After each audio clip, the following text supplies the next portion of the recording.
Hi everyone. Wanted to show you the meditation or the devotional that I'm doing today, the communion to Astarte.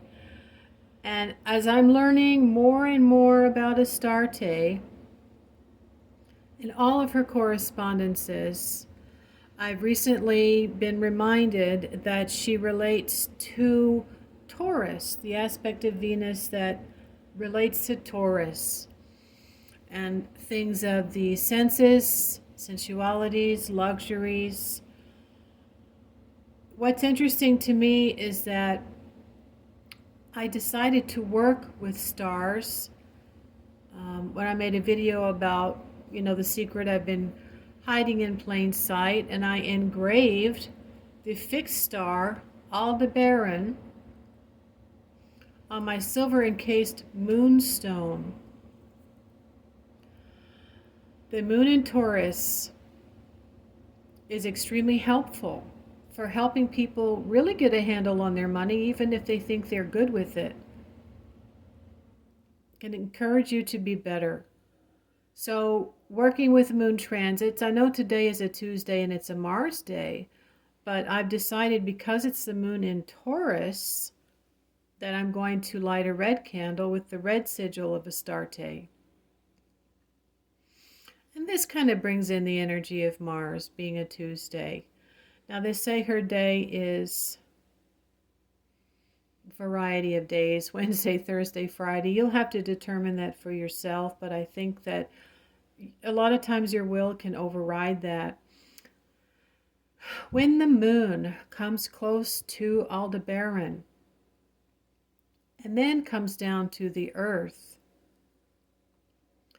and brings that energy down, is what these moon workings are about. So it's not just moon transits or other basic moon phase work that you learn, but working with these fixed stars, you also have to consider the moon, because the moon has to gather that energy and bring it down to the earth plane and disseminate it. So she is the queen of heaven. She's also considered a daemon. Some people say you don't need to consider the moon phase or any of that with daemons. I don't find that to be true. And you will also have to experiment and keep notes. As the queen of heaven, to me, she's going to relate to the constellation Taurus and the bullseye fixed star Aldebaran. Now, in order to have luxuries and things such as that, I would definitely feel this relates. It corresponds. So, all things that are nice, that feel good, that are well made, last a long time, similar to Jupiter, but really having more to do with, like when I work just with Venus, like on a Friday, to acquire things for the home. Now, one celebrity I think of is Cher. She's a Taurus and very much about the senses and her appearance and preserving it. All of those things relate to fertility. Fertility relates to youth and all of those things. And Cher definitely likes to look youthful, and so money, has been a big part of that, and she certainly has acquired a lot of it. These are some wonderful things. And then I have here again, I've talked about recently the apricots I put in a glass of wine. I've got some apricots over here on a paper towel and some rose-scented fragrance opened up here.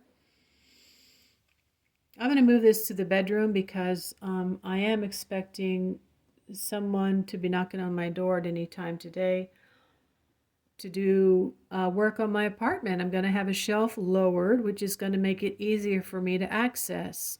And again, this is about ease of life, making things easier in your life. She can help you with that. I have been in working with the star Aldebaran and the moon and Taurus, I have been able to sell my mobile home and get some money, and then to move into this very nice apartment home and figure out how to keep it. So it is a process, and it's a slower process. She's also said to relate to Capricorn, which is about slow growth. And as I've said before, that's really the best way to learn how to manage things as you're acquiring them. Now I'm using a silver mirror. You could use a dark mirror, but you don't have to. You can use a piece of paper with her sigil on it. This is a candle sigil, meditation, devotional, communion. Think about all of those aspects, because my life is still improving financially and otherwise. I'm learning how to not only lower my expenses, but make a little bit more extra money, and figure out even how to invest in these companies that have high ticket prices for their symbol with fractional shares. And that knowledge came to me over the summer. So I'm doing that now. And these are some necessary goals for me. Whether or not I acquire great wealth remains to be seen. But this is another possibility, because today with the moon in Taurus, and again tomorrow the moon is still in Taurus. Moon in Taurus is all about rising people up. And if you've fallen because of the pandemic, you need to acquire the lifestyle that you were accustomed to, or something close to it. I highly recommend that you learn to work with the moon transits, the moon in Taurus especially, and then add a spirit like Astarte. She's also very good with helping to resolve some type of a friction that you've had with someone, easing a conflict, even if it's just for a day. I believe she encouraged my daughter to pay the entire phone bill for me and for her in July, which was my birthday month. So, like anything, it does require patience. Anything worth learning to do well, you need to grow into it. You have to learn to crawl before you walk, and walk before you run. So jumping into a relationship or jumping into great wealth all of a sudden could be very short-lived. But she can definitely help in, I have found with female relationships so far, like I said, with my daughter.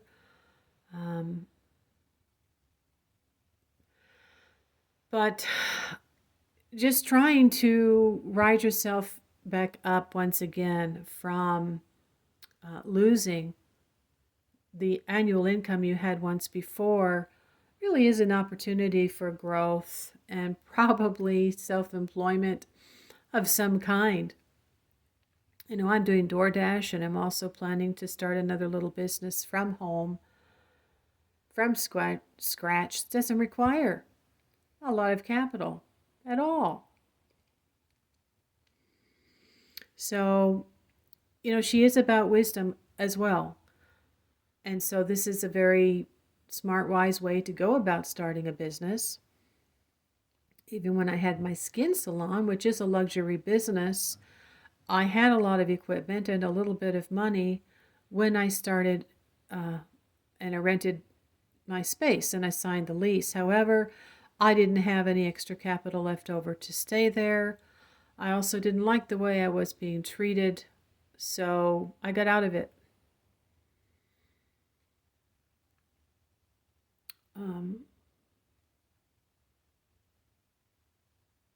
But yes, this is a star energy that you could work with, until I'm able to maybe teach you how to engrave that into a piece of jewelry on the right, proper day and hour and all that.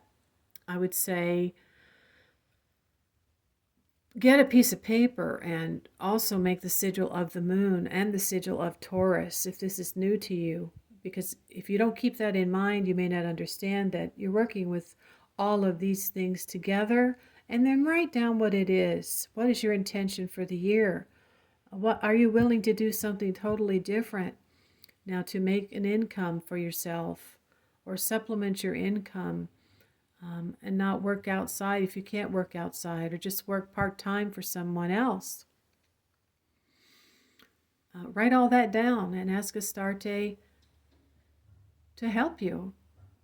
A moon in Taurus is there. This is what she relates to. Okay, I'm going to keep this as short as I can now, and please comment if you are following these things.